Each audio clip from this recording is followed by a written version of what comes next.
आणि राजकीय बातमीनंतर पुढची बातमी आहे नाशिकमधली एक बातमी येते टोल नाक्यावरच्या कर्मचाऱ्यांची मुजोरी किती आहे एकदा समोर आलाय।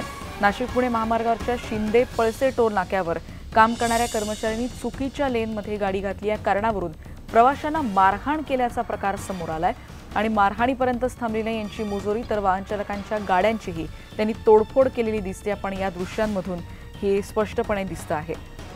अधिक माहिती घेणार आहोत लक्ष्मण घाटोळ आमचे प्रतिनिधी आता आपल्या सोबत आहेत। लक्ष्मण, अत्यंत गंभीर हा सगळा प्रकार आहे, नेमकं काय काय झालंय, कारवाई काही झाली आहे का आतापर्यंत?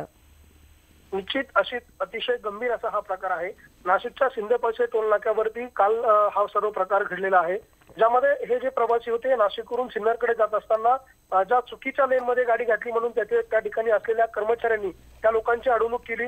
मात्र हा अडवणुकीनंतर त्यांच्या जी भाषा होती त्या टोल नाक्यावरच्या लोकांची ती अतिशय गुन्हेगारी प्रवृत्तीची आणि गुंड प्रवृत्तीची होती। त्यामुळे त्या नागरिकांनी त्यांना हटकलं, तुम्ही शिवीगाळ करू नका, आमच्याशी भाषा सभ्य पद्धतीने वापरा, आम्ही ज्या लेनमध्ये गाडी घालायची त्या लेनमध्ये गाडी टाकू असं सांगूनही त्या लोकांनी अरेरावी सुरू केली आणि त्या टोल नाक्यावरती अशा झुंड पद्धतीने हे सगळे टोलवरचे कर्मचारी बसलेलेच असतात आणि टोल व्यवस्थापन अशा गुंडांना त्या ठिकाणी पाठीशी घालून जे लोक टोल वाल्यांशी डोकं लावणार किंवा त्या लोकांशी वाद घालणार अशा लोकांना थेट मारहाण केली जाते। आपण या सगळ्या प्रकाराचे सीसीटीव्ही फुटेज आपल्याला या ठिकाणी मिळालेले आहे आणि त्यामध्ये स्पष्टपणे दिसतंय की टोळी पद्धतीने त्या लोकांवरती हल्ला केला गेला आणि त्या प्रवाशांना मारहाण केली। मारहाणीवर हे कर्मचारी थांबले नाही तर त्यांनी त्यांच्या वाहनांची देखील तोडफोड केली। या मारहाणीत तब्बल 2 वाहनांचं नुकसान करण्यात आलेलं आहे आणि या सर्व प्रकरणानंतर नाशिक रोडच्या पोलीस ठाण्यामध्ये टोल कर्मचाऱ्यांच्या विरोधात गुन्हा दाखल करण्यात आलेला आहे।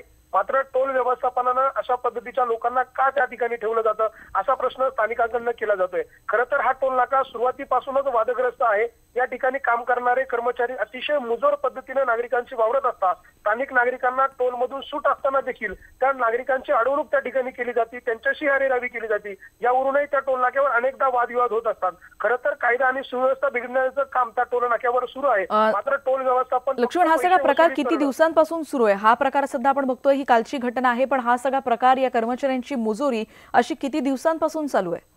जेव्हापासून हा टोल नाका अस्तित्वात आला त्यानंतर या टोल नाक्याचं कंत्राटच एका स्थानिक गुंडाला दिलं गेलेलं आहे, ज्याचं नाव खरं तर समोर नाहीये। मात्र त्याच्या मार्फत हे कंत्राट चालवलं जातं आणि अशाच पद्धतीचे गुन्हेगारी प्रवृत्तीचे कर्मचारी त्या ठिकाणी भरलेले आहे आणि त्यांच्या मार्फत ही वसुली केली जाते।